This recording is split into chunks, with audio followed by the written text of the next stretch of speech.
This is the all-new Almera. Is it worth your money? Let's find out.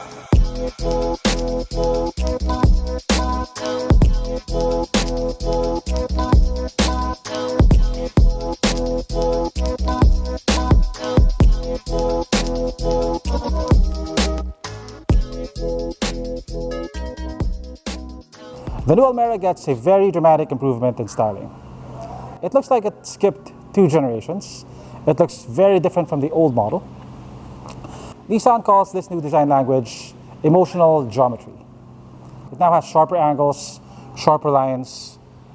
It looks a bit more angular.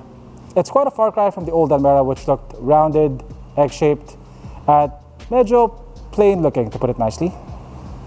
This one definitely looks a lot more eye-catching. Gone are the oversized halogen headlamps of the old Almera. You now get these squintier LED headlamps with LED DRLs. The V-Motion grille now sits lower. You also now get this more prominent Mazda-like brow, which gives it a more aggressive look. The Nissan logo is blacked out, and that's not just a logo, that's also a sensor. The new Almera is now one of the most high-tech subcompact sedans in the market. We'll talk about the high-tech features later. For now, let's take a look around the car. The VL variant gets this front splitter, which is painted in silver. It gives the car a more sporty look. So it now sits 55 millimeters lower than the old model, and that should help improve its handling and also its stability on the highway. And of course, it vastly improves the look of the car. Not only is it lower, it's also 40 millimeters wider. It is now 69 millimeters longer than the old Almera. The wheelbase is 20 millimeters longer. You get these upswept lines and this strong shoulder line, which give it a dynamic look, especially when you see it from the side. And you also get a floating roof design, which is something that you only used to see in crossovers. It gets 16-inch wheels, which fill the wheel wells quite nicely, especially now that the car is a bit lower. I think the only thing missing here is a side skirt. I think that would complete the sporty look of the car. It now gets LED taillights. You have these sharper lines here, reminiscent of some European brands. And the VL variant also gets this rear splitter painted in silver. In here you get 474 liters of cargo space. That's enough space to fit 2 golf bags. And if you need more space, the second row seats can fold down. It has a 60-40 split.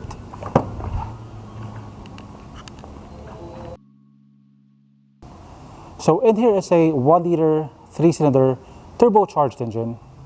It produces 100 horsepower and 152 Newton-meters of torque.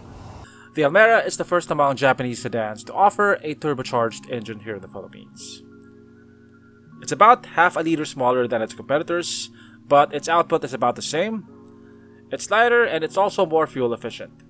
Nissan claims that it can do 23 kilometers per liter. I'm not sure if they just removed it, but the engine doesn't seem to have a plastic cover, which I don't really mind. I like seeing a bare engine.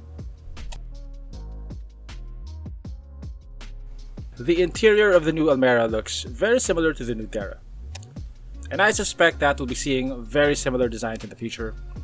I think Nissan is finally starting to really narrow down on their design language, both for the exterior and the interior.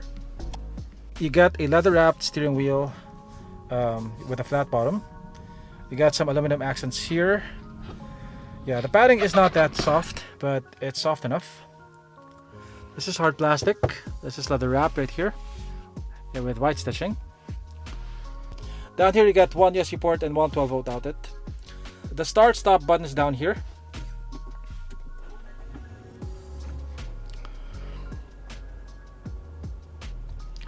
So you now get a 9-inch screen. It has Apple CarPlay. It has Android Auto.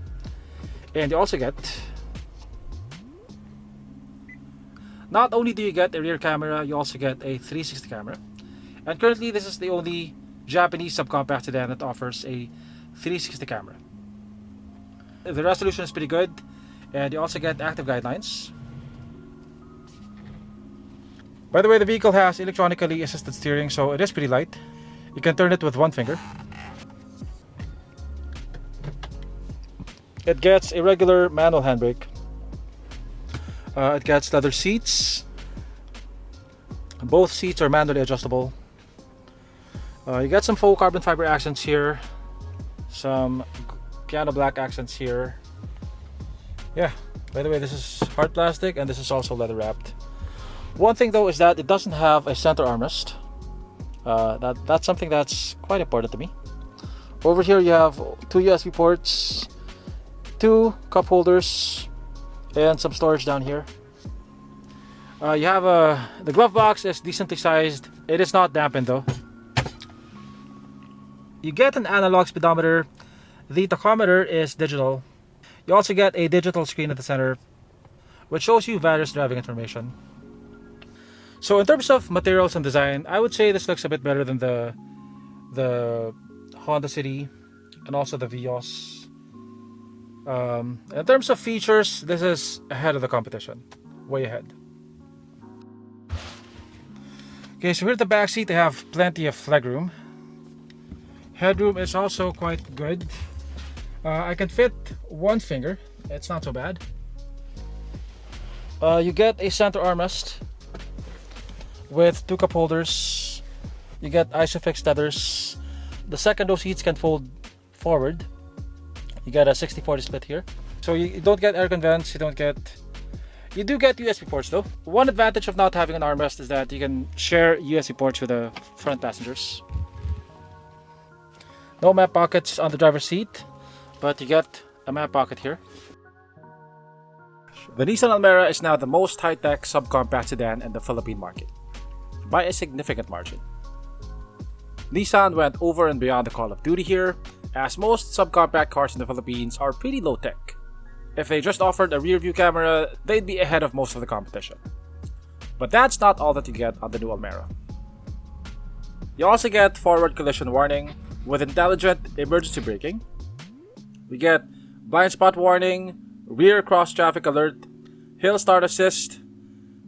You get an 8-inch screen with Apple CarPlay and Android Auto. You get 6 airbags, LED lights all around, and it gets a 360 camera. Nissan didn't have to try very hard to beat the competition, but they did. And now the Nissan Almera is the benchmark for tech in the local subcompact sedan market.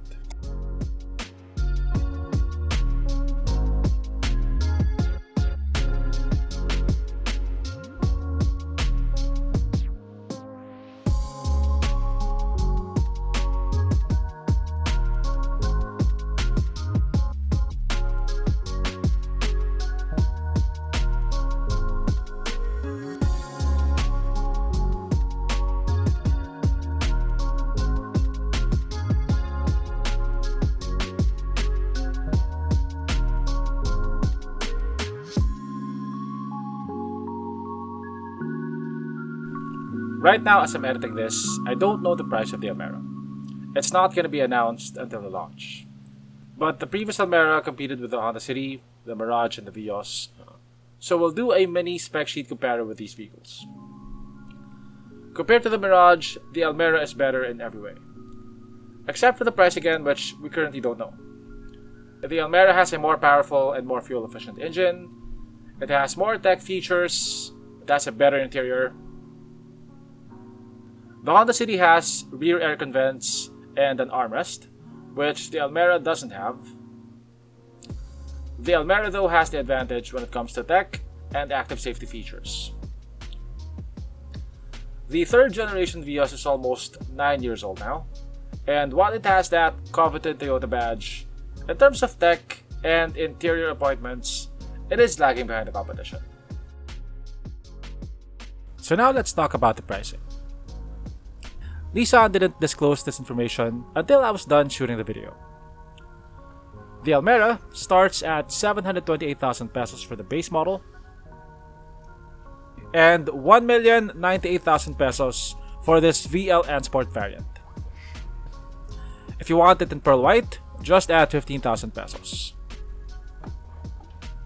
I think at that price, it offers ridiculous value for money, and I think it's going to disrupt the market since it's priced about the same as its competitors, but it offers a lot more. Overall, I'm very impressed with the new Almera. I didn't expect Nissan to put so much effort into a new subcompact sedan. Given the fact that almost everyone is focusing on crossovers nowadays, this doesn't just match the competition, it is ahead of the competition by at least a generation, at least here in the Philippines. It is the first to offer automatic emergency braking, which is something that I think should come standard in more vehicles nowadays. In terms of looks, in terms of interior quality, it's been improved in almost every way. Thanks to Nissan Pasig for their early peek at the new Nissan Almera. So if you are interested, do visit their showroom. The contact numbers are down below. Just mention that you saw my video. Thanks for watching, and I'll see you on my next video.